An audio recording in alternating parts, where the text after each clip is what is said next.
Good morning guys. Today is Friday.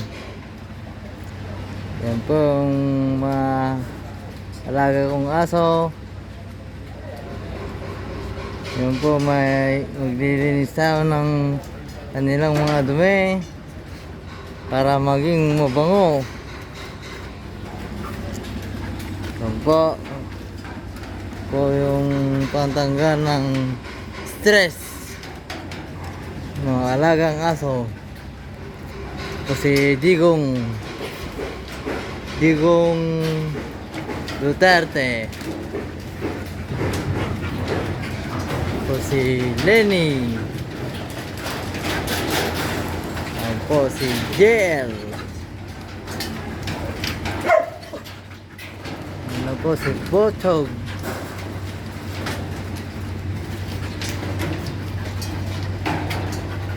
Naman po si Jumping. Yan guys, yung mga alaga kong aso dito sa yarda. Yan po ang trabaho ko dito sa NA Truck Brothers.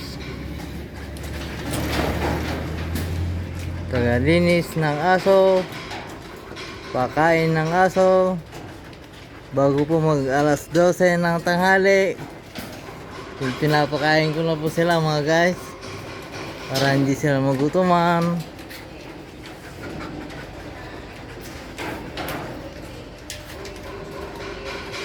So guys, mag-start na tayo maglinis.